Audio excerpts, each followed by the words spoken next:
halika't silipin natin ang kakaibang mundo ng isang Pilipinong faith healer, si Narciso Olalo. Ang buong pananaw niya ay umiikot sa isang napaka-espesifikong banal na mensahe na sinasabi niyang personal niyang natanggap. Okay, paano natin sisimulan to?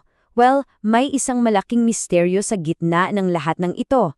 Isang medyo kakaibang panghihikayan tungkol sa isang kotse, isang bus, at isang sikat na politiko. So saan ba nagsimula ang kwentong ito? Nagsimula ang lahat ng si Narciso Olalo ay may itinanong sa Diyos. Ang tanong niya, tungkol to sa isang anunsyo ng isang politiko kaugnay sa issue ng korupsyon sa isang flood control project. At ang sabi ni Olalo, pagkatapos niyang magtanong parang bigla siyang nakaidlip, mga 15 minuto lang yon, at sa saglit na yon, doon daw niya natanggap itong napaka-espesifikong pangitian na ayon sa kanya ay direktang galing sa Diyos. So, sino nga ba si Narciso Olalo? Kasi para talaga maintindihan natin kung anong ibig sabihin ng pangitiin, kailangan muna nating kilalanin kung sino ba yung taong nakatanggap nito at kung paano niya nakikita ang sarili niyang misyon. Ayon mismo sa kanya sa sarili niyang CV, hindi raw siya isang manggagamot. Sa halip, ang tingin niya sa sarili niya, siya yung numero 1 instrumento na pinili ng Diyos dito sa lupa para iparating ang kanyang mga mensahe. At hindi lang yan, sinasabi rin niya na binigyan siya ng iba't ibang pambihirang kakayahan ng direkta mula sa Diyos, at ito raw yung mga nagiging pundasyon ng lahat ng kanyang ginagawa. At eto yung pinakaimportante sa lahat, yung kanyang core principle. Para sa kanya, isa lang siyang instrumento. Ang Diyos daw talaga ang nagpapagaling. At dahil dyan, ano ang resulta? Lahat ng serbisyo niya dapat libre, walang bayad, as in zero. Okay, so kung libre lahat ng serbisyo niya, ano naman ang kapalit? May hinihingi ba ang Diyos? Well, ayon sa turo ni Olalo, sobrang linaw daw ng mga patakaran. Mayroon siyang tinatawag na 3 Ps. Ito raw yung 3 bagay na kailangan mong sundin at base ito sa isang mensahe na natanggap pa niya noon pang 2013. At ito guys, ang isa sa pinakamahalagang rules. Sabi ni Olalo, isa raw sa pinakaayaw ng Diyos ay yung pananampalatayang may kondisyon. Alam mo yon, yung tipong maniniwala ka lang kapag nakuha mo na yung gusto mo.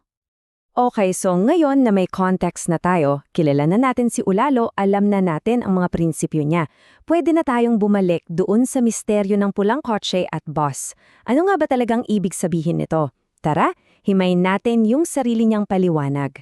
So sabi ni Olalo, hindi raw to dapat tingnan na literal. Isa raw itong simbolikong parabola. At dito nagiging interesting kasi tingnan nyo kung paano niya kinonekta ang bawat elemento sa sitwasyong pampolitika na kanyang itinanong.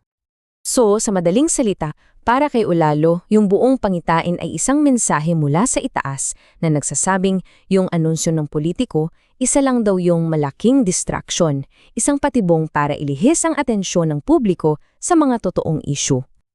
At yan yung tinatawag niyang parabolo. Sabi niya, hindi raw kasi direktang magsalita ang Diyos. Sa halip, nagbibigay daw ito ng mga kwentong puno ng simbolo na kailangan mong i-decode gamit yung tinatawag niyang power of mind.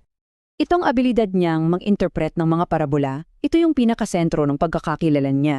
Pero syempre, ito rin yung dahilan kung bakit marami siyang kritiko. So, paano niya dinepensahan ang sarili niya? Well, nililinaw niya, hindi raw siya propeta, hindi rin sugo. Ang tawag daw sa kanya ng Diyos ay isang calling. Kumbaga, tatawagin lang siya para maghatid ng mensahe kapag may kailangan. At dito, gumuhit siya ng malinaw na linya sa pagitan niya at sa mga binansagan niyang false prophets. Para sa kanya, malinaw ang pagkaiba. Ang motibasyon daw ng mga yon ay pera. Ang argumento niya, kaya raw siya tinitira ng mga kritiko niya, ay dahil takot sila. Takot daw na mawalan ng donasyon at kita yung mga simbahan nila. Para sa kanya, isa itong business decision. Kaya sa huli, ang ipinipresenta ni Olalo ay isang buong sistema, di ba? May mga pangitain na parabola, siya yung napiling tagapagpapaliwanag at kailangan ng pananampalatayang walang kondisyon. At yan ang nagiiwan sa atin ng isang tanong para pag-isipan. Kung ang isang mensahe ay isang parabola, saan nga ba talaga nanggagaling ang kahulugan? Sa mensahe mismo o sa taong nagpapaliwanag nito?